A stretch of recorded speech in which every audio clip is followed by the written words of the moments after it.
Welcome to the Everyone is a Movie Critic. No, everyone is a critic movie review podcast. So I'm trying so hard not to say I hate critics every week. Yeah. I'm your co-host, Bob Zerl. Hey, I met you. You are not cool. I'm no longer 37. So. With me, as always, is professional film critic Sean Patrick. I am the smart. I am the smart. S-M-R-T. I mean S-M-A-R-T. Whereas I remain SMRT. And Josh Adams. Stick around. Visit us at IHateCritics.net. We're also at everyone'sacriticpodcast.com. On Facebook, Twitter, Instagram. Our Twitter handle on Instagram is Critic Pod, right?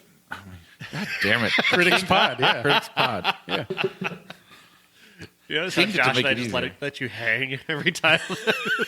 Just leave you.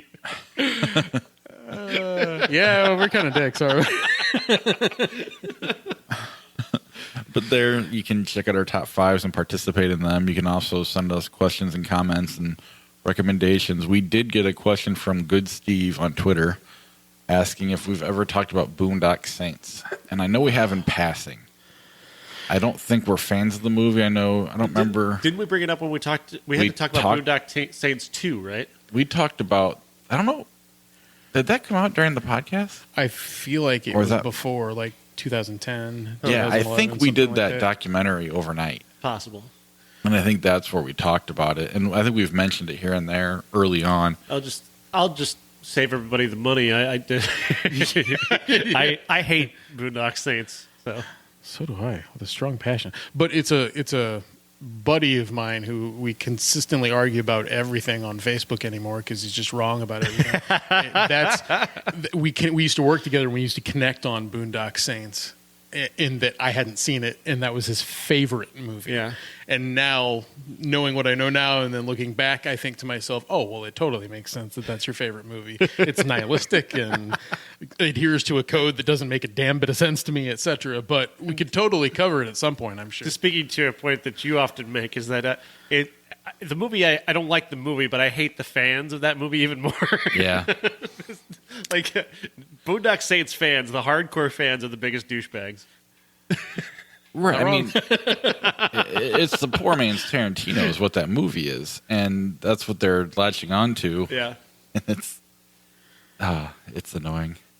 But yeah, and overnight, it's, in hindsight, Oh no, I insulted 10 people, didn't I? there's a lot of them. It was enough to get a sequel made. Like 15 years later. That's funny. That's kind of funny that he made no money off that movie either. But, I mean, I loved, of course, our good Steve. Maybe he likes that movie, and we just said we hate the fans. He knows what we mean, not him. I'm sure he's just talking about a movie that everybody talks about because it's so divisive. Yeah.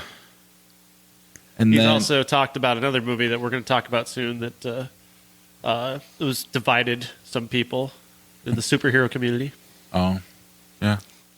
Yes, we'll get to that later on in our show. It wasn't an even divide, though. It was like 2080, wasn't it? Odd divide. And then on our website, Uncle Jeff got on a couple weeks ago and left a comment that I keep forgetting to read. But it was during the Groundhog Day episode. I believe we talked about Hope and Glory, or we had not watched it or something like that. Oh, Bill Murray movie?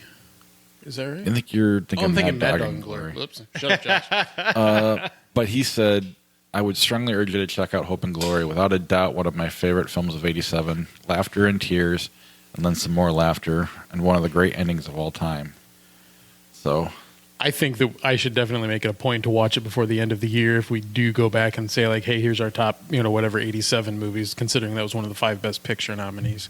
and I think we had mentioned that on the show, is we need to go back and watch that at that point. And he was just kind of saying, yeah, go do that. But then iTunes, Stitcher, Google Play, that's where you can hear us, and anywhere else you're currently listening to us as well. But if you go to iTunes and subscribe, that would help us go up the charts. We're now at number 4. We're just jumping around. But if you write a review, we'll read it on the air as well. So you checked recently for European and Australian reviews? I do it monthly, and I haven't this month yet. But are you expecting one? No. Oh, Just we curious. just know that we, have exponential we just growth. we love our in Australian Australia. fans. I actually get an email sent to me once a month about all the international reviews, if we got any or not. So I'm currently waiting for the October one. So hopefully, There's no better podcast audience than Australia. That's what we keep learning year after year. They listen to a lot of podcasts and they're very devoted. oh yeah, the comedians that they can all go down to Australia and just tour on their podcast alone. It's insane. But yeah, rate and review the show. We'll read it on the air, and then IHateCritics.net/Patreon to get a credit on the show and help support the podcast financially. Whether you donate $1 a month or more, it'll help us grow and do more things we want to do. What we're going to start doing is bonus Flick Chart episodes. We mentioned that last week. I think we'll probably start in the next 2 weeks. We'll get one out, and maybe we'll release that one for free and let everybody hear what they're going to be like. And then going forward after that, it'll be Patreon only, and maybe we'll sell them on Bandcamp or something. We'll figure that part out later. But and then if you want to suggest movies for that bonus podcast and stuff, we'll do our best to make it work. But Patreon is a good way to help us out. Let's get to our news and attractions. We'll start with trailers before we get to the news. The first trailer is The Post. The poor man's spotlight. Oh, wow. Who's calling Spielberg a hack now? I'm calling Meryl Streep. Everyone gets a little taste of the trolling. And here I was about to say a lot of nice things about her. No, I love this trailer. I thought it was awesome, and I thought it's about time that somebody paid attention to Katharine Graham and what she did, what she went through during that time. I thought that's one of the criticisms that people have had of All the President's Men is that she kind of got the short shrift in the way she was portrayed, and she just didn't they just didn't give her many scenes. So it's cool to see her at the forefront here, and of course Meryl Streep and Tom Hanks together. That still feels big. That still feels important. And Spielberg directing Hanks and Streep. I mean, come on. yeah, I guess like 10 years ago, they would have called off the Oscars already.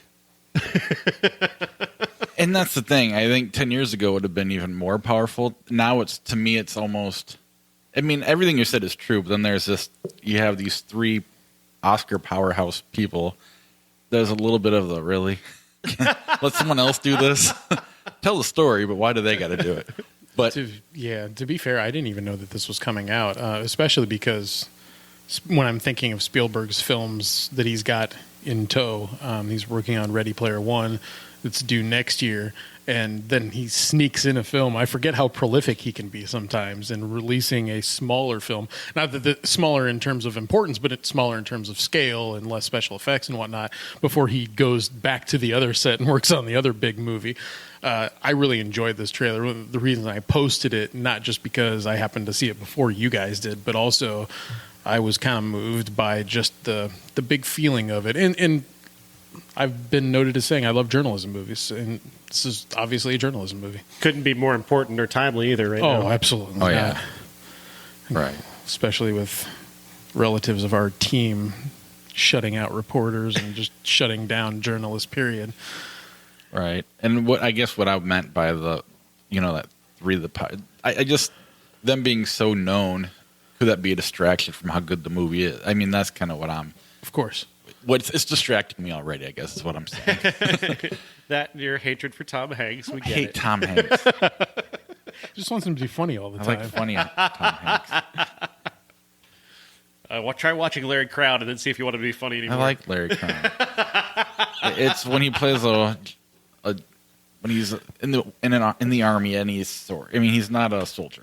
I don't buy it. I never will. I see the guy from Big, and it's just not going to work. I can't watch the movie and take it serious. To be fair, he was a teacher in that movie. He just happened to be enlisted in the army. Still, Okay. game night. Game night, yeah. I liked Rachel McAdams. Rachel McAdams. The little offhand stuff that she does in the movie was really, really funny. She's got a really neat beat going on in this trailer. Everything else kind of looks like a Jason Bateman movie, but she seems like she's got her own thing going.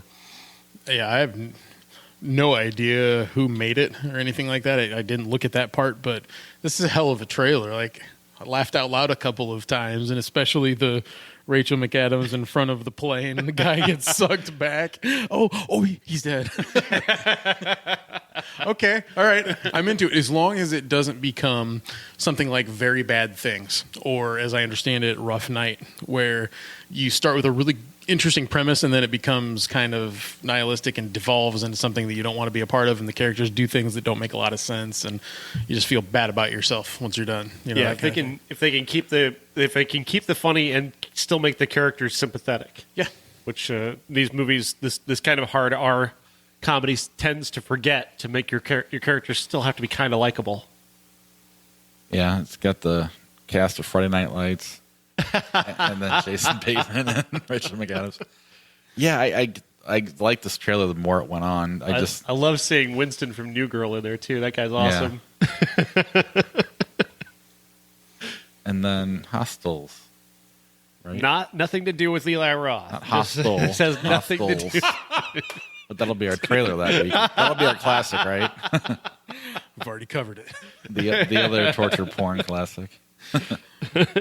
Hostels. There's a lot of buzz about this, which is interesting because this movie had such a hard time getting bought when it was playing at the festivals. There was a lot of people who didn't quite know what to do with it, but there's also a large contingent who said that Christian Bale is Academy Award level good.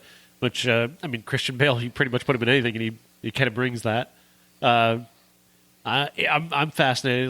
It looks a lot like every time I say I don't really like westerns, I turn out to really like a good western. That's kind of what this looks like. Yeah. Yeah, as it stands, if you put three leads in there and it's got Christian Bale and Rosamund Pike, and then seeing Wes Studi's name right there in the leads, that's cool to me because he's been involved in a lot of movies that have Native Americans in them, even back like Dances with Wolves and I think Last of the Mohicans as well. And then this, and then it's like, who's that one guy? Well, they've got his name right there in the trailer. To me, that's kind of cool. And then I think of Scott Cooper as a director. I wasn't real fond of Black Mass, but Out of the Furnace and Crazy Heart are really, really, really good movies. And I think he's got the right beat in the trailer, if nothing else. It looks like a very high tension type of film, maybe like The Revenant Light. And when I say that, I'm saying The Revenant just had a specific look You're to saying it. No bear. Right. No bear, but also not the same cinematographer, and so it's not going to have that specific sheen to it. Yeah, when you say that, I mean, his movies, even Out of the Furnace, which I like a lot, it still was like 11 or 12 on my top 10. You know, he just seems to make the movie that's just not quite the best movie of the year, the top 10 of the year. But they're still really good. Black Mass, which wasn't bad, it was just kind of boring. I liked Black Mass.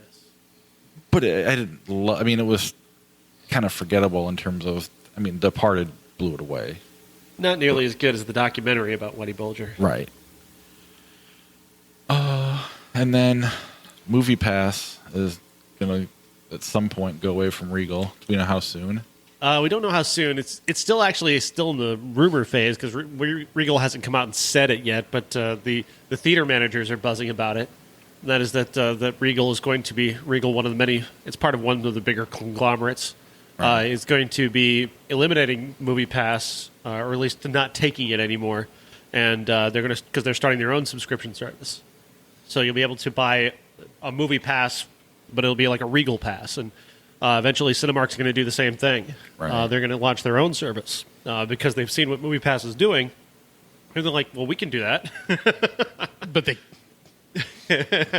won't. It'll just be higher priced. And Well, no, it's kind of like with Netflix. When that came out, you pay $10 a month, you can watch everything you want streaming, and you get DVDs in the mail. Yes. And then okay, this isn't feasible anymore. But at the same time, okay, Blockbuster's now trying something, and then Hulu comes on and Amazon does their thing. It And is it's kind of like that. It is the exact Netflix model where now Netflix has to invest in all sorts of original material because every studio on the planet is starting their own streaming service, which good or bad, I guess, from a business standpoint. And I know there are people saying, well, it's just good business. That's great, but but you're just going to end up paying, $10 to watch the one movie from that studio that you wanted to watch. But if you look at your cable bill, people are paying like $150 to $200 a month. Now you're just buying 20 different services for $10 a month, and it's kind of the same thing. Yet you ended up paying the same amount of money. It's just now it's more on demand, and you can pick and choose. I don't want this now, so you're still saving. It's just we got it for $10. I understand the economy. I just I was happy, and they've taken happy away from me. That just seems to be their MO, is taking happy away from us in the form of making the rewards program crappier, then going ahead and charging more for a ticket, and then saying that they're going to do tiered pricing maybe, and then not accepting Regal or the fine. Forget it. I don't need to go to you either. I can just stop going. I'll be the Netflix correspondent, the streaming correspondent on this show. That's not true. I'll still go. They still have your Star Wars. I was going to say They still have your Justice League. You're going to go. Shut up, Sean. Without the podcast. You're totally right. Without the podcast, you're spending like $40-$50 a month going to the theater. Absolutely. And that's on the times where I was going by myself and not taking a partner. But now with. that you go here, you can actually write that off, so it's good. We do have an accountant in the room. How do I do this, Bob? Now that your Patreon supporters are paying for it. I mean our loyal Patreon supporters. For now, until we have to figure this Regal Cinemark thing. I mean, who knows when that'll happen, and MoviePass is going to change their pricing eventually, too. Because this isn't feasible either. Let's get to our movies. I suppose we'll... Okay, is there something can I else? interrupt with something Yes, real please. quick? Uh-oh. Did Josh say that something this week on our page about a trilogy? About a brand new Star Wars trilogy? I didn't know if you were trying to skip on that or the fact that we just didn't bring it up in the pre-show. The fact that we didn't bring it up in the pre-show. Okay. That's fair. Yeah, I showed you the Star Wars suits at Kohl's. You did. That really touched me. I didn't try them on because dress clothes suck. But so Disney has its annual stockholder meeting or whatever, and they usually will come out with some big news. And then this year, just like out of the blue, a brand new trilogy of Star Wars films, helmed by and controlled by Rian Johnson, the director of The Last Jedi. And they're going to do a live action series as well. Well, you know where all the greatest art come from is stockholder meetings. Right.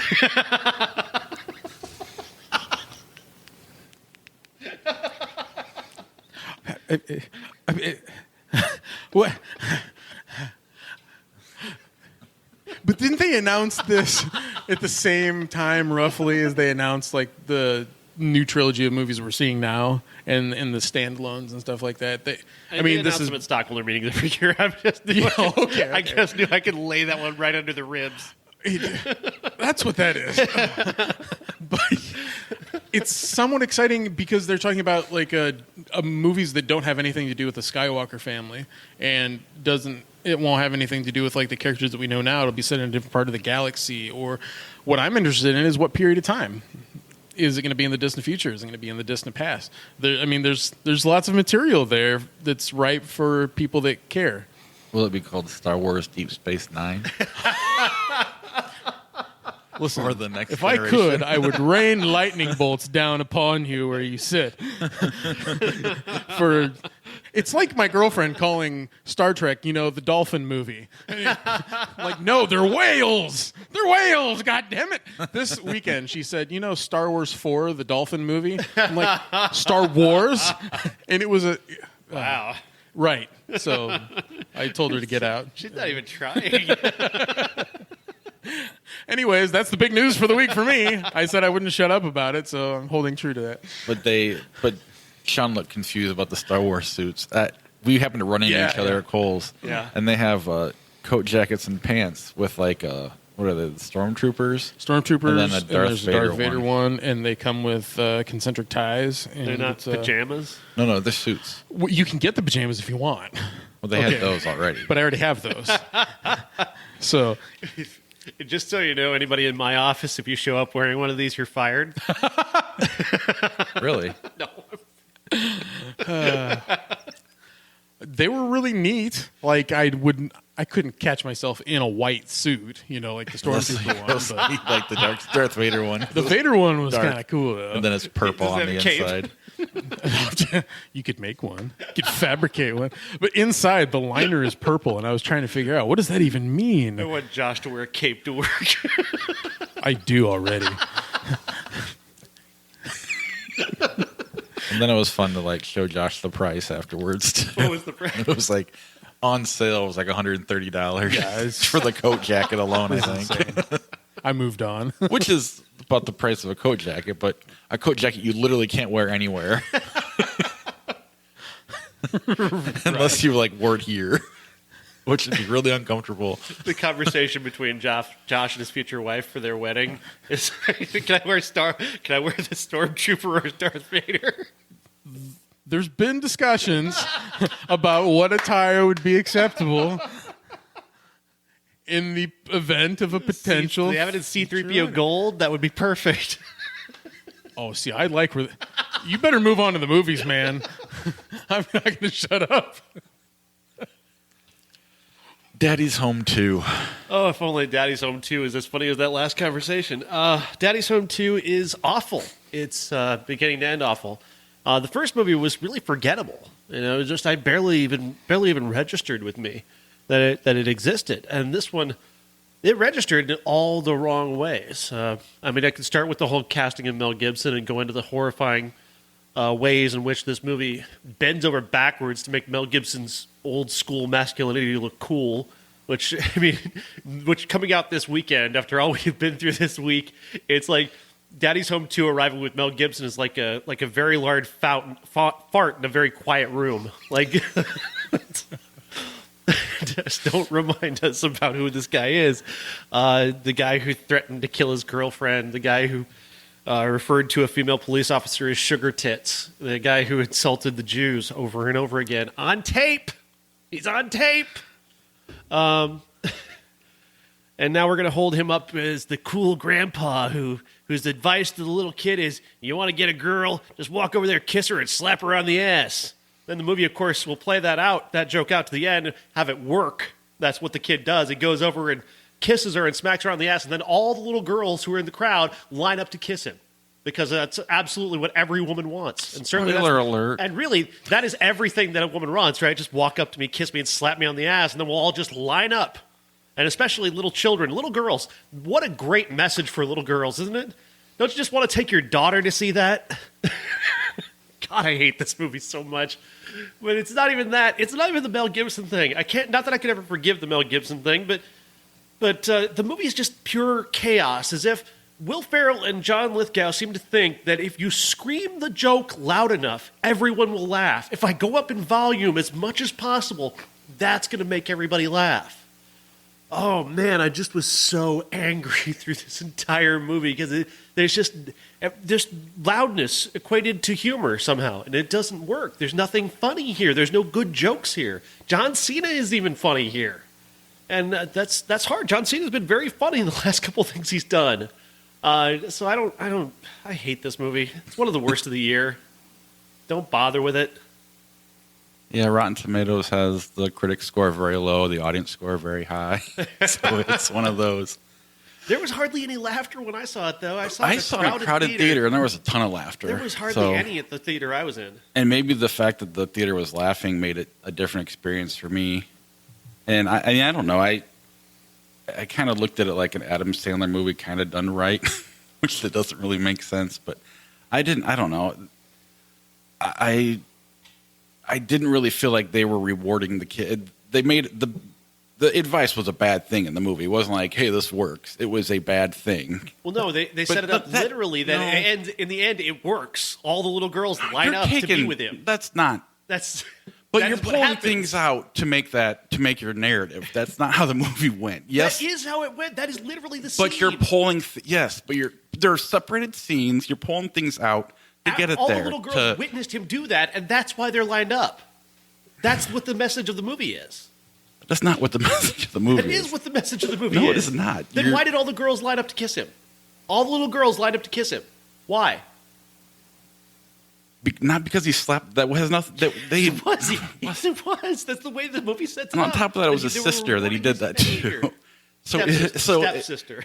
yeah. So I mean, we're pulling things out of the whole movie to make a point there, which I don't. That's not there. I think Sean's adding that to the movie, and the Mel Gibson stuff's not really there either. He's not the cool grandpa. He's kind of the bad guy in the movie, more or less. He's supposed to be the bad guy, but I think. But they all end up being bad guys. He's so supposed to be the bad guy, but they don't have the nerve to actually treat him as the bad guy. And that's kind of what I liked about this movie is every single person plays a different role. I mean, you have the super liberal, conservative energy person, or not conservative, but super energy conscious. You have the Mel Gibson guy, and everything in between, and it doesn't judge or celebrate any of them. They kind of treat them all equally. And I kind of appreciated about that because in the end, and maybe it's me bringing it just like I think Sean's bringing what he's bringing to it, but in the end, they all work it out because when you just have difference of opinions, when you have a conversation with somebody you disagree with, you can kind of relate to them one-on-one. When you're looking on headlines, yeah, you hate the person and you do it on social media, but when you actually have conversations and work, it worked. You can have a good conversation, and this movie kind of demonstrates that to me because everybody is treated equally. They all have flaws. They all have good things about them. They all have bad things about them. And I'm not going to by any means say this movie is great, but the theater I was in laughed really, really hard. It fits a particular need for a certain type of comedy or something like that. It reminds me of like early 90s comedy or something like that where I'm thinking, even though the same things don't happen in Home Alone and Wayne's World and stuff, but it's like when it matters, the family comes together, or gross out jokes that are like, okay, that's clearly not what you want to do, and the movie's displaying them as like, yeah, you don't want to do that, but then everyone comes together under the guise of, this is a comedy, and so laugh even if it's inappropriate to laugh because you're here for laughs. I understand both of what you're saying. I'm trying to, again, find the middle ground in a movie I didn't see. Well, yeah, I mean, my favorite part of the whole thing was it looks like Mel Gibson's coming to, and he starts to tell his son how much he loves him, and then ends up he's just quoting Liam Neeson from the movie they were watching, which was actually really, really funny when it played out in the theater.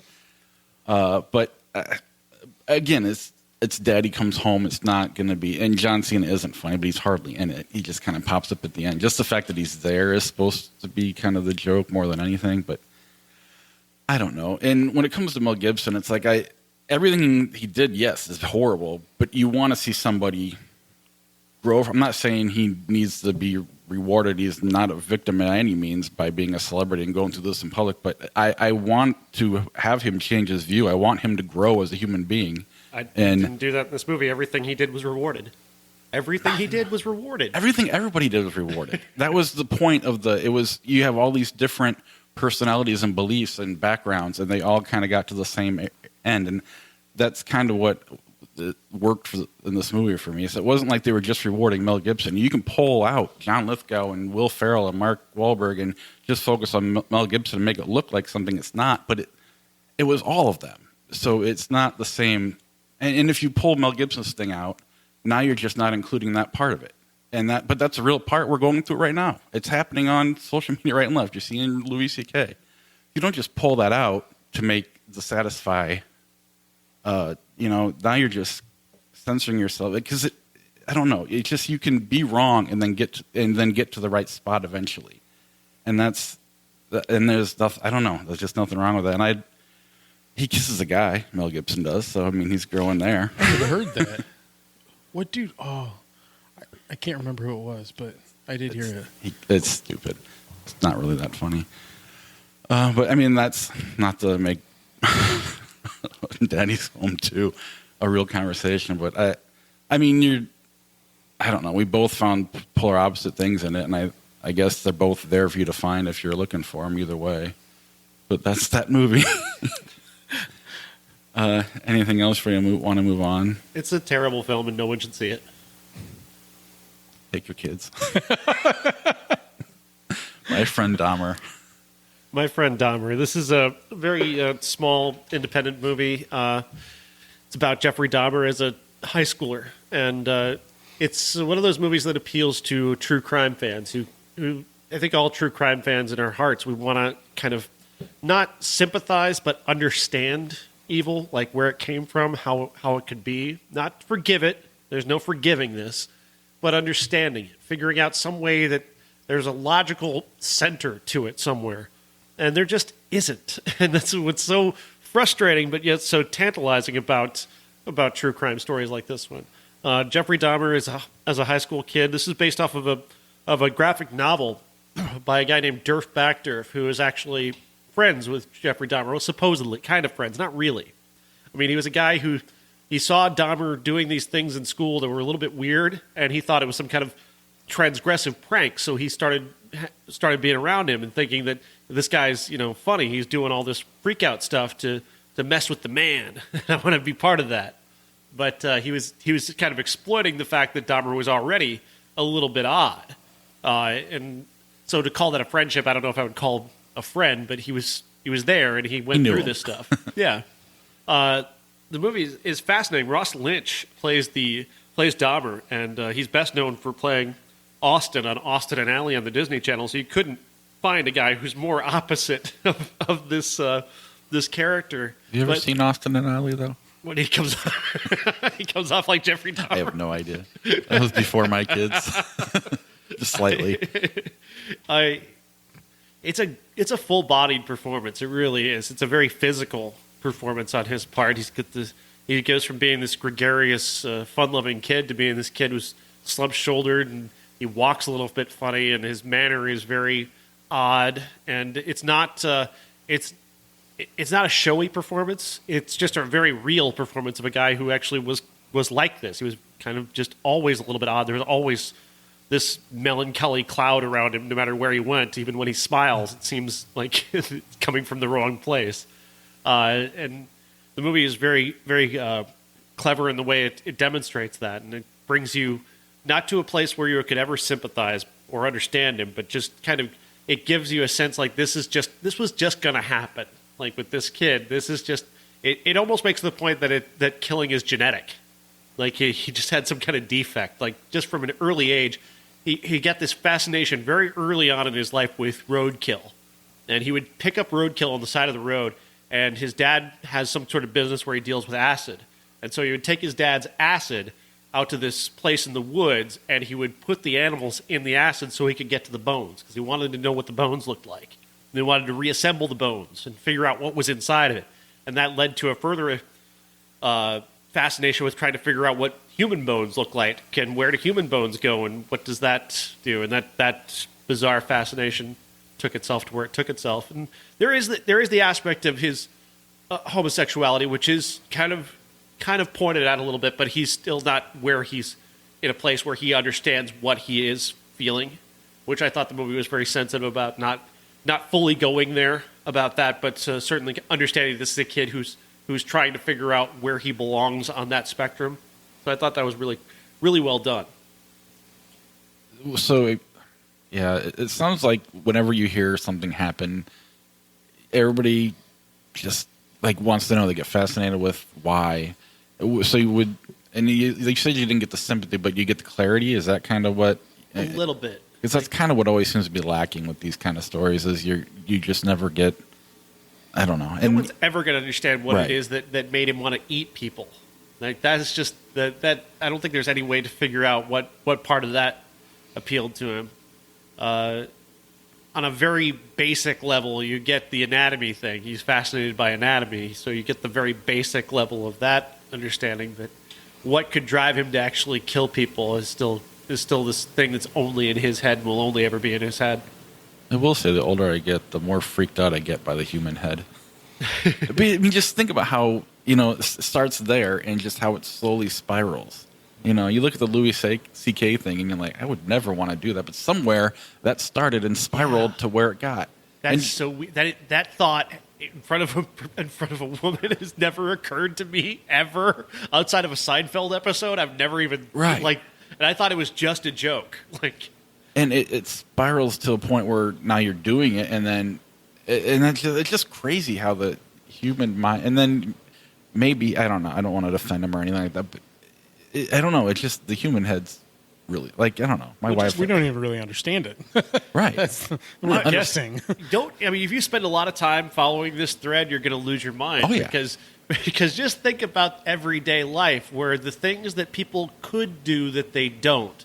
Drive on the wrong side of the road. They could do that if they wanted to. They just don't, out of fear for their own life, for whatever reason, or maybe they're just good people. Who knows?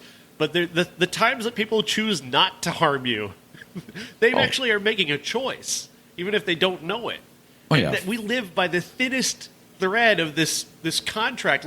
Yeah, it's illegal to do these things, and people don't do them, but they're illegal, but they could.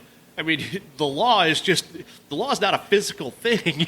It's just something we kind of all agree to. Yeah, more often than not, we do the right thing, but it does happen. I mean, I even look at Facebook to tell you what you did 4 years ago, and you're like, what the fuck was I thinking? Why would I write that? Yeah, the whole time hop thing. Why did they invent that for me? I don't want to see me it. out of myself. Whatever you do not read your old MySpace blogs. Don't do it. I don't even know how to access that. I can't read any review I've written, anything, interview. I don't like it. I can't do it. It drives me nuts. Who is that idiot? All right. Murder on the Orient Express. Yes, from the man I've dubbed a blockbuster auteur, Kenneth Branagh. This is Agatha Christie adaptation, takeoff as well of the 1974 movie, which we'll talk about. This is Kenneth Branagh, who's done Thor and Cinderella recently, but before that, people had written him as some kind of, he was a kind of a mad genius auteur who was going to run away with your $100 million and make a weird Hamlet art movie that's 7 hours long. I love that one. Now he's found this very unique place where he gets how Hollywood works, but he's also really super talented, and he can combine those two things better than a lot of directors out there. He now has figured out a way to appeal to a mass audience and still be artful, and that is a remarkable thing for a modern director, and it's really a gift for all of us that we get to hang out with that. I would point to Cinderella as a movie that is just, I mean, that is a director's movie. As much as it's a story, the Cinderella story resonates with young girls and whatnot. It has a specific demographic, and it meets a very wide demographic. It's also, you watch that movie and the way it's put together, that's an art movie. It's brilliant. It's beautiful, and it's got a big point to it as well. This one doesn't have much of a bigger point to it, but at the very least, it's exceptionally well made. The cinematography is extraordinary. He's playing around with the camera and playing around with angles and trying to find different ways to make these very talky scenes much more interesting than they are. And it's not so showy that it's distracting, but it's showy enough to I get what you're doing there. I really like that. That's a sign of a really interesting director. The story has it that there are several people on this train, the Orient Express. They weren't expecting Hercule Poirot, the famed detective, to be on there, and that's there's a plan that's going to go on regardless of him being there, and he's the one who's going to solve it. And it's I did not figure out what was going to happen because I had not seen the 1974 original, which does play out the same story, but I had no idea. I had a guess. I thought for sure I knew who did it, and then I was happy to find out that I was wrong. And that's a sign of a really terrific mystery. Yeah, and I'm glad that you said you hadn't seen the 74 version first, because there was an opportunity for me to see that and then go see this new one. Boy, am I glad I chose a nap instead, because this new one is really brilliant. I loved it, and I sensed that just what you said, and I never would have been able to put into words because I can't do that for whatever reason, but I was saying after the movie, he is like the best of the actor turned director carpenters. And I'm saying carpenter because we've generally referred to actors that also take on directing as carpenters. and I would call him the best. I'm looking all the way back to stuff that he did a long time ago. I think Henry V, back in the 80s, it's really well made. And then Hamlet is 4.5 hours long, but to me, it never seemed like it was dragging on because the cinematography was so exotic and extraordinary. It might not have been the Bard's material per se, but then Patrick Doyle's score was very rousing and always kept me very interested. Cinderella, same thing. It really is the same type of idea, and Patrick Doyle is one of my favorite composers, and he works on this film too and does a really great job again of keeping you involved. There's no fat on this movie, and that's very important because you need to keep the tension up. You need to ask yourself, okay, I'm trying to keep the string from the mystery together as well as what could happen in the future events. Wait, how much time do I have left with the movie? Wait, there's still like moments happening here that are funny, comedic moments that don't exist in the 1974 version, I might add. Well, I think, and we'll get to this, but I think this time Poirot is an actual character, whereas I don't think necessarily that Poirot is as much of a character in the original. Yes. I think Branagh's performance cannot be underestimated here. Everything from the mustache to just his mannerisms to his fastidiousness, it creates a character. Plus, we get a little bit more time to get to know him. We get a big opening set piece that I thought at first was going to be like I was like a little bit uneasy about, but it turned out well, and it was a great way to give him more time to get inside that character and give you a better sense of who he is. That once we're on the train, we know him better and we're more on board with him. They keep the surprise from us, the revelation of it until a certain time, and all of the actors' performances are on board with that idea as well, and we'll distinguish the difference between the two movies on that point in just a little bit here. But my favorite part of this movie is Branagh's performance. I found myself having no idea about Poirot or Agatha Christie or anything like that before this, just knowing that David Suchet... Poirot. Right. Thank you, because his anal retentiveness was so appealing to me. When he says in the movie, there's right and there's wrong. Poirot. There is no in between. I'm like, yes! Finally a character I can get behind. But no, I really love this. Daisy Ridley is really good in her role. I'm not just saying that because she's a Star Wars actress, but I really felt like, in all sincerity, Carrie Fisher, Mark Hamill, they didn't become stars. There's a reason for that. They aren't always turning in best performances or whatever. Daisy Ridley, she was unknown before Star Wars came along, and then all of a sudden she's in a movie again, and I noticed her face. I didn't realize she was going to be in the movie for whatever reason. I'm like, she's actually kind of good. This is good. She's actually an actress. This matters to me. So it's really good. Go see it. Like, every moment you'll be enjoying it, I think. Did you end up seeing it too? Yeah, I saw it. Yeah. I took my son to it. Oh, that's right. You did say it. He didn't. Like, I said, what do you want to go see? This. I showed him the trailer for both Daddy's Home and then this one. And he wanted to know who killed the person. And he would not let it go. And he kept asking me. And then he wanted to know who died. And so it was the first half of the movie. It's just like, or not first half, but is it him? Is he the one who dies? I'm like, oh, shut up. We're at a matinee. There's a bunch of old people and you're a kid and I'm getting weird looks. I guess I don't think I've ever, other than Thor, seen any of his movies. So maybe I'm not, like, I didn't know I was in for. I guess I was hoping for a little more blockbuster and a little less art, and maybe it's the perfect, you guys are saying it's the perfect mix, and I could have just been, off on what I'm expecting. So it wasn't as fun as I wanted it to be, but that was also because I think I was expecting something different. I hadn't seen a Cinderella. I definitely had fun at times, and then I felt like it would drag, and then it'd come back, and it would. But I was still interested and fought along, and my son fought along. He was like, so, then he explained the ending to me, and I was like, okay. And I almost said it on the show.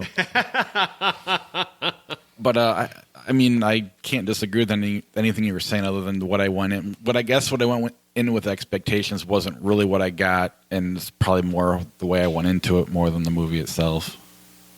If that makes any sense. It does. Anything else before we head on to the classic? Ladies and gentlemen, this is the main event for the linear, legitimate, and universally recognized, undisputed classic. Murder on the Orient Express.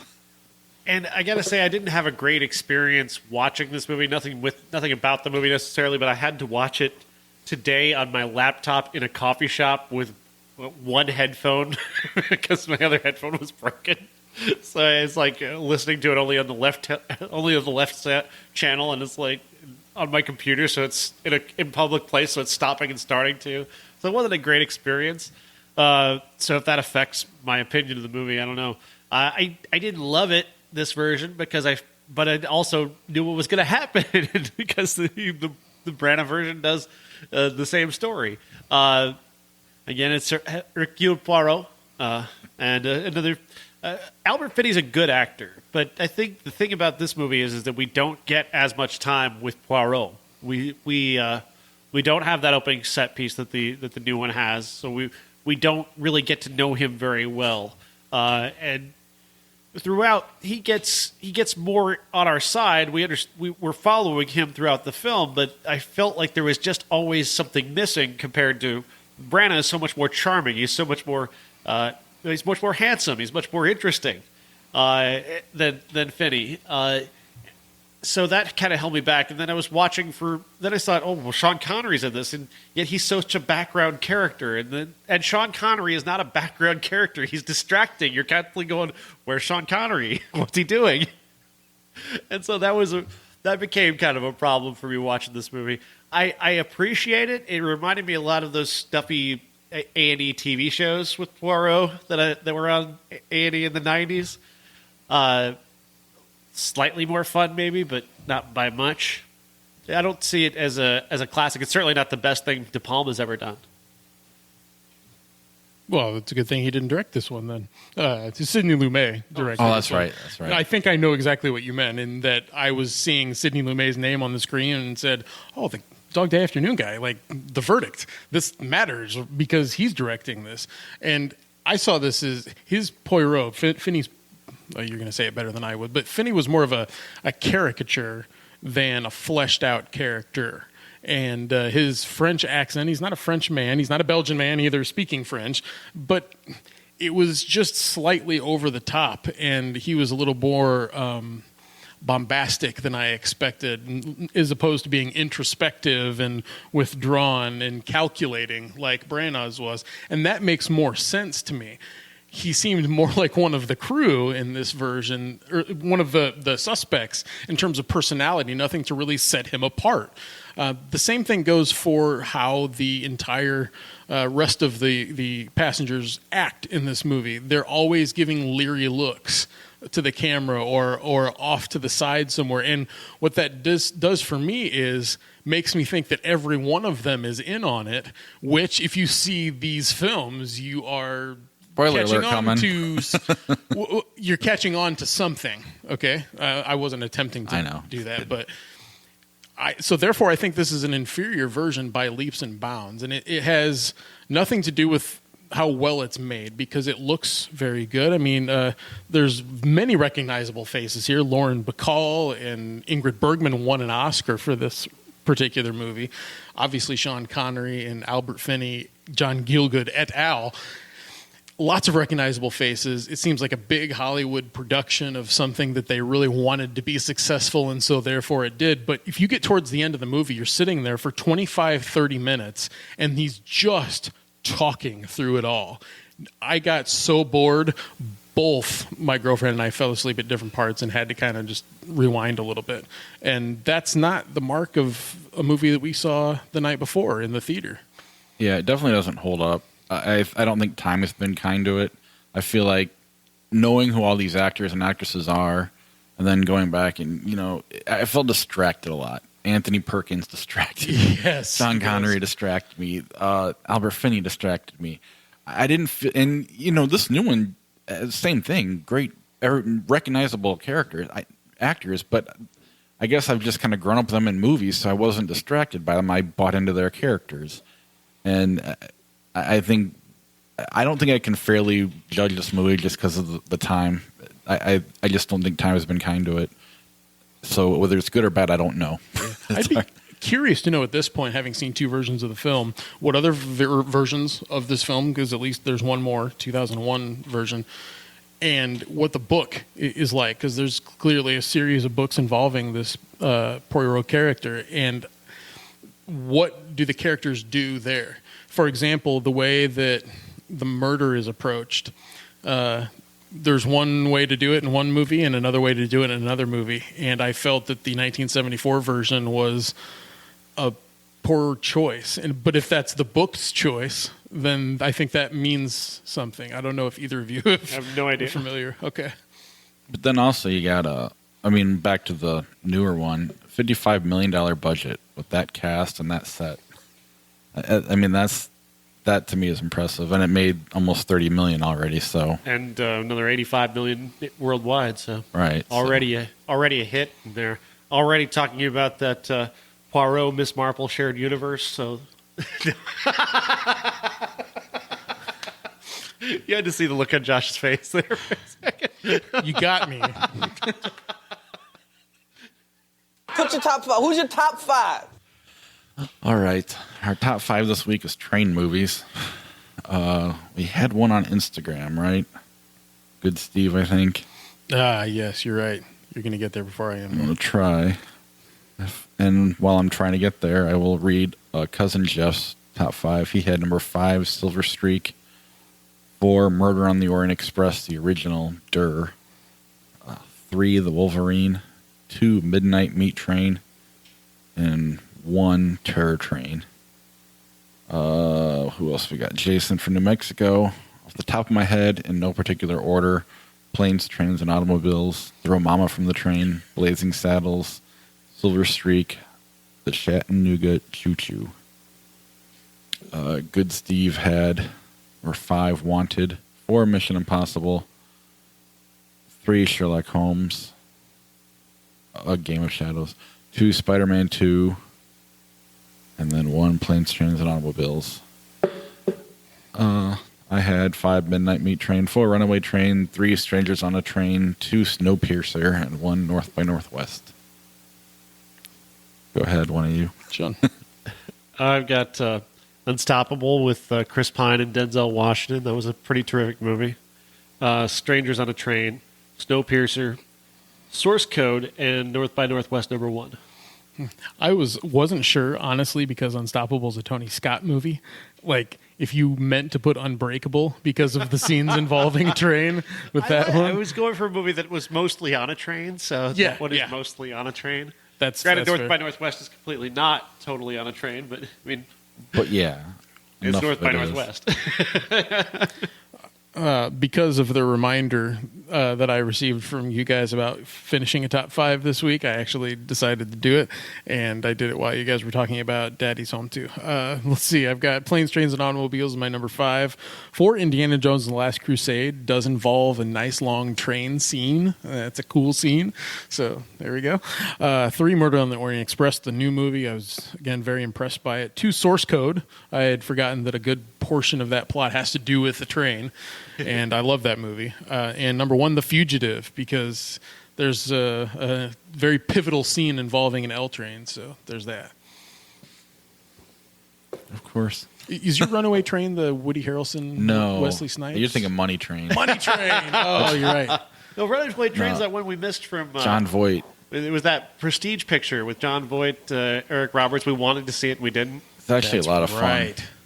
Pretty decent movie. It was talked about as one of the great movies of the 80-something year that it came out, and we just Okay. didn't get to it. Yeah. Ray, this is 1987. Did you know that a girl can be whatever she wants to be? I know, my mom's a plumber. That explains a lot about you, Ray. 1987. I'll start with the one that I didn't watch any part of, and that was Manon in the Spring. It stars Emmanuel Bert, she of Mission Impossible. Those that you might not know her face. And I don't know everything that this is about. Not impossible to find, but I don't think I gave much of a thought to watching it, so I don't think anyone else did either. Right? I wanted to. You wanted to? Okay. I always want to. Oh, well, yeah, the want is always there. But next, I have to... The movie Siesta. Okay. the reason that this is, I didn't finish the movie because it's so terrible. Like, it's got to be it's considered for the top 20 worst films I've ever seen, and I didn't finish it, but it still counts as one of the worst. It stars Ellen Barkin and Gabriel Byrne and Julian Sands and Jodie Foster, of all things. And I'm looking, and Martin Sheen, I'm looking at the credits. I'm like, oh, this sounds interesting. But why is this funky saxophone playing in the background? This doesn't make a lot of sense. I thought this was supposed to be a sultry, steamy movie, right? And then all of a sudden I get to the executive producers, and one of them is Zalman King. I'm like, there it is. We've got it right there. This is going to be a feature-length Red Shoe Diaries. I'm excited. But we start the film with Ellen Barkin in the middle of an airplane field. She's bloodied, she's bruised, she doesn't know what's happened to her. And you think that it's going to be some sort of mystery as to how she pieces together what did actually happen to her. She thinks she's killed someone, etc. You also think there's going to be a steamy romance between her and Gabriel Byrne based on the poster that you see for the film. But this is one of the most incomprehensible things I've ever seen. I still, thinking about it, have no idea what happened. I had somebody watching it with me that had no idea what was going on. They would skip from scene to scene with no interconnected moments. You couldn't tell if she was dreaming or not, or if she was hallucinating, or if she was ever bruised and beaten, or if she ever killed anybody. And then the steamy scenes that are supposed to be there are really just gratuitous shots of Ellen Barkin's nether regions, and then they move on. Now, that's fine, okay, for some. It's going to add to Bob's collection on Mr. Skin. But otherwise, it really plays like the worst episode of Red Shoe Diaries. And I'm a fan of that show with David Duchovny. There are some really fantastic episodes. I'm not kidding. There are some ones that actually inspire you more than the technical inspiration. I mean, what if you had finished it, though? If you would have finished it, would it have made sense, maybe? Oh, I didn't say I didn't. No. No, that's why I ended Josh it early. No, I'm kidding. He finished the movie and he finished the movie. Yeah. Honestly, it's seriously terrible. And Jason from New Mexico said that he saw all 4 of these this week. I've got to know what he thinks about Siesta because it was just garbage. Was this week that he mentioned a movie that I would like because of all the skin in it? It's possible. There is enough skin in Siesta, but I mean, like Jodie Foster, you have no idea what she's doing in this movie. No idea. She's got a British accent. She's acting like completely out of left field. You don't know why her character's. It's garbage. Also, I can't even remember the name of it. That's how bad it was. Martin Short and Annette O'Toole were in a movie together. Oh, my God. And it's Cross My Heart. That's what it's called. And it's directed by longtime producer Armion Bernstein. You've seen his name in a lot of action films, a lot of thrillers, etc. And he actually co-wrote and directed this. This is basically a character study between 2 people that are so jaded to the dating world that they lie to each other about pretty much everything other than their names in order to get to the point on their 3rd date where they can close the deal, if you will, because I guess the idea is in the 80s on your 3rd date you're supposed to have the sex and you can find out if that person is worth staying with. But this movie is so incredibly shallow that at some point Martin Short, of all people, is kind of towering over Annette O'Toole and saying, like, why not? You should do this. Let's just do it. We don't need to talk anymore. And it becomes very disgusting.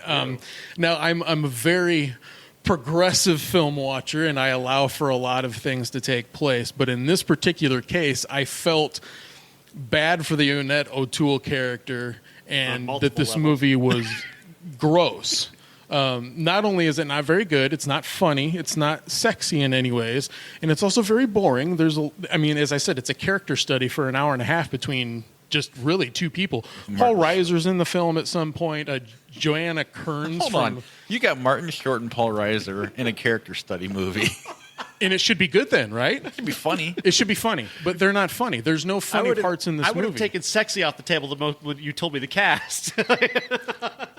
Annette O'Toole is a very beautiful woman, okay? But, I mean, it's a very disjointed film. You can almost tell that a longtime producer has directed it because there's a lack of pace, there's a lack of chemistry, and no romance really there. And at some point, it becomes disgusting as well, which is an odd choice for something that traditionally comedic, fun-loving Martin Short would choose to do. But the most fun that I had watching 87 stuff was The Running Man, which turns 30 this weekend also. Arnold Schwarzenegger stars as a good guy that gets framed and is sent to prison, escapes prison, but then becomes part of this futuristic game called The Running Man, hosted by, and I had to do a double take. I'm like, that's not Richard Dawson, is it? Wait, it is Richard Dawson from Family Feud, and the drunk guy that kisses all the ladies' hands and really kind of disgusted you watching old episodes of Family Feud and wondered what they were doing backstage. The Running Man is fun. It's not good. Let's make this very clear. Like, from the beginning, the film starts, and you can see the way that they do the typeface for the titles. It's very cheesy. It's very low budget. And they've got the star power. Arnold Schwarzenegger looks great here, okay? He's very cut. But beyond that, I don't think they really got the idea of what Richard Bachman / Stephen King was going for in his short story. It's fun, but it's like, fun bad. You know, we know that it's bad, but I did have fun with it. As opposed to the similar genre of film, you might stick it with RoboCop for a dual viewing in 1987. I would much rather watch The Running Man than RoboCop. Yeah, I dislike RoboCop a good deal. Running Man, sorry, both of them are good. I dislike them both, but I don't really have much fun with Running Man anymore. It's kind of not fun anymore. It was fun when I was younger. It's just not even. I don't even want to watch it anymore. Yeah, I don't know. I haven't seen it in a while, but last time I remember it was fun for me, but it's been a while. Richard Dawson was an actor first.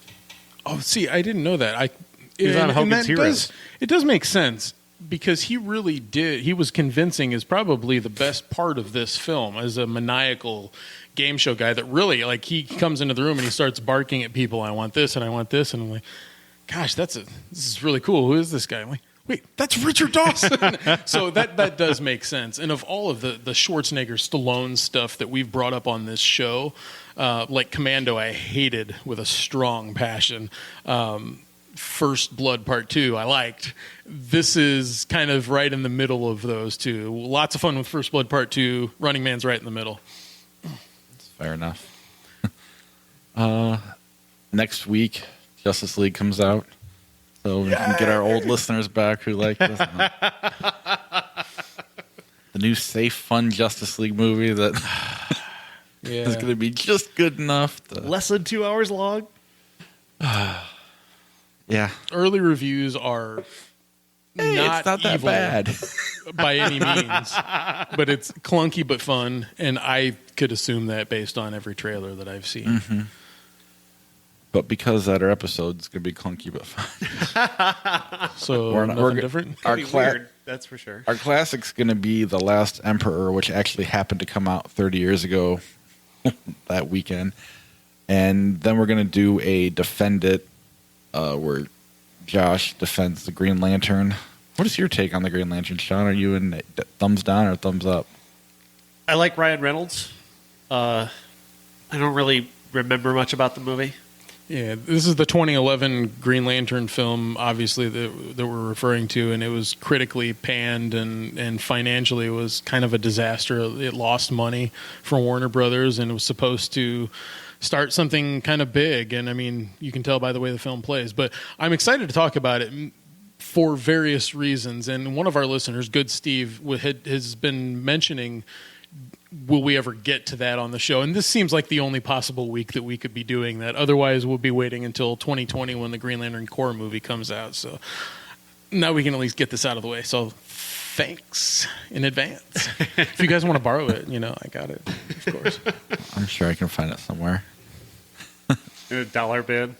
Yeah, I haven't. Actually, you're absolutely right. It is there. I actually haven't seen this one, but I kind of like Ryan Reynolds more than I should, so maybe I will like it. Are there any like like attempts to have made a Green Lantern thing before this?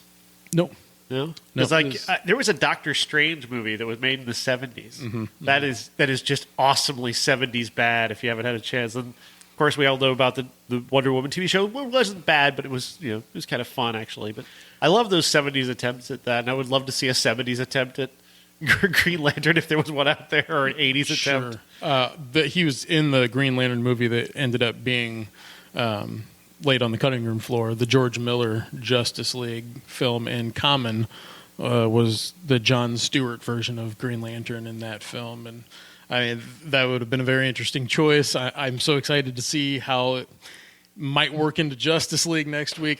This is a big week for Josh because I'm very excited about what Justice League wants to set up for me. I mean, it really is the culmination of like so many years of what about DC? What about DC? Right. What about Well, Ryan Reynolds? I mean, he was initially in their plans for their expanded universe, right? Yes, he was. Before this failed. before the flop?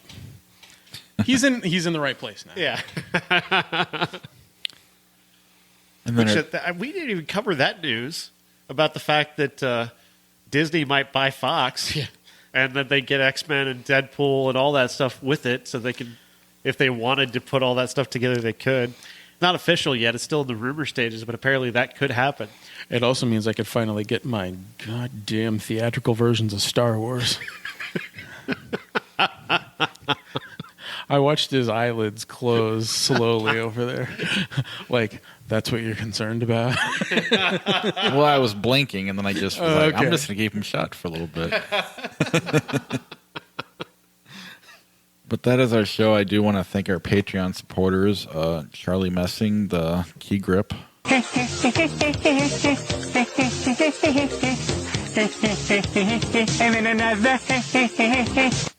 Corey and Josh, our character actors, I think this is the beginning of a beautiful friendship. our associate producer, Jason from New Mexico, This is crazy. You want me to hit you? That's right. What, like in the face? Surprise me. Uncle Jeff, our executive producer, You talking to me? You talking to me? and Dave Sievers, our movie star. I want the truth. You can't handle the truth. If you want to be a Patreon supporter, head over to ihatecritics.net/Patreon to become a supporter, get a credit on the show, and then help us grow the show and be a part of the bonus episodes. I know Jason from New Mexico has already made some good suggestions, and as has Dave, so that's what it's there for. So please help us grow the show, and after the credits, we'll do a little flip chart. We'll see you next week. That ought to do it. Thanks very much, Ray. And we're the three best friends that anybody could have. We're the three best friends that anyone could have. We're the three best friends that anyone can have. And we'll never, ever, ever, ever, ever leave each other. We're the best three friends that anybody can have. I mean, the three best friends that anybody can have. The friends, the three best friends that You guys got time for it? Or Sure. Oh, yeah. All right, Scary Movie 2000 or Dodgeball? Dodgeball. Scary movie. Dodgeball. Not a big Scary Movie fan. I like Scary Movie, but Dodgeball's funnier.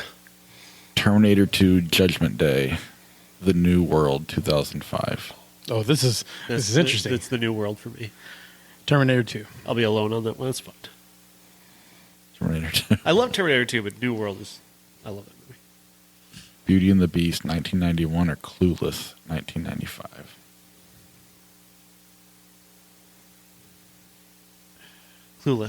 Clueless. I'll go Beauty and the Beast, but I actually I fell asleep during Clueless in the theater. I don't think Josh will participate in this one, but Starship Troopers or Godfather 3. You haven't seen the third one, right? You're right, but Godfather 3. I hate Starship Troopers so much. Such a cult I'm film assuming for some people. Godfather 3 for sure. Godzilla or Independence Day. Both the 98 and the 97. Yeah. It's Independence Day for me. Cut off your hand or cut off your foot? Which one? I don't know, Jigsaw. Which hand? Yeah, not this one, please. I need it. Independence Day. Godzilla for me. Really? Yeah. I've had dreams about that movie like before it came out, that it was going to be better than it was. I have Godzilla dreams a lot. We talked about this when the new one came out. It's just in my head. So Independence Day, though, just amalgam of suck. Scream or Lord of the Rings at Two Towers? Scream. Bob, what do you think? Scream. Right. Sorry, man. Sorry. No, I just really okay. like Scream. I know. Sin City or Pretty Woman? That's very easy. I'll take Sin City. Sin City. But the Pretty Woman soundtrack I like more than the Sin City soundtrack. There's that. I mean, I despise Pretty Woman and all things that Marshall stands for. Stood for. He's dead. I like reminding people that he's dead. he can't make any more holiday movies. Penny Marshall could. But she's a good director, so I welcome okay, that. Okay. Persepolis? I don't how to. I've seen Persepolis, yeah. I have not. Oh, You can skip Sorry. it. Okay, No one's good. seen it, so because it was against children of men, and I don't really want No. That Persepolis That is would've been very animated, easy. right? Yeah. Okay. Mrs. Doubtfire or Children of Men. damn it. Because I really don't enjoy Mrs. Doubtfire. I would say that Children of Men is a better made movie. Children of Men. Was it that you hated Children of Men, or was it more of the I don't I love don't it. see what everybody sees Yeah, in it? I don't see what everybody sees in it. I don't think it's special. Come on, Quaron, make a movie. I want to talk about that. Vanilla Sky or Hitch? Vanilla Sky. Vanilla Sky. I don't gotta say it out loud. So. You were going to say Hitch? No, I don't gotta say Vanilla Sky out loud.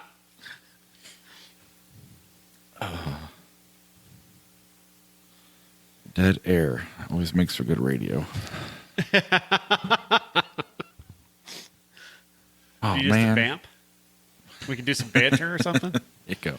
I had somehow it just switched on me. It was Sounds of the Lambs versus Crash, but then it just moved. Oh, that would have been easy. The Usual Suspects or Harry Potter and the Sorcerer's Stone? Harry Potter. Usual Suspects by hair. Usual Suspects by a lot. Dead Poet Society or Chasing Amy? Dead Poet Society. Chasing Amy. Chasing Amy for me, but that was I love Chasing Amy, but I've probably seen Chasing Amy too many times. Wanted or Gangs of New York? Gangs of New York. Yeah, Gangs of New York. Not a fan. Neither, no. Bowling for Columbine, Terminator 2, Judgment Day. Bowling for Columbine. Now, that's a really personal one. Terminator 2. I'm with Sean, but it's just kind of an odd. It's almost like why even put a documentary in this thing? Yeah.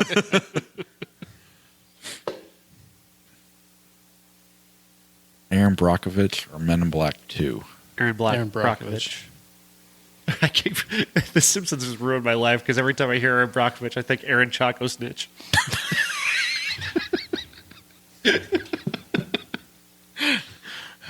That should be your next clip. One Flew Over the Cuckoo's Nest or Wedding Crashers? Cuckoo's Nest. Cuckoo's Nest. You sure? Yes. Lethal Weapon or Zodiac? Zodiac.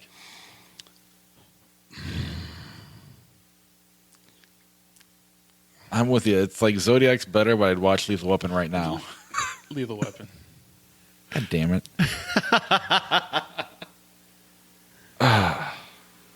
I gotta go Lethal Weapon, but I mean, Zodiac's just too long. It's good.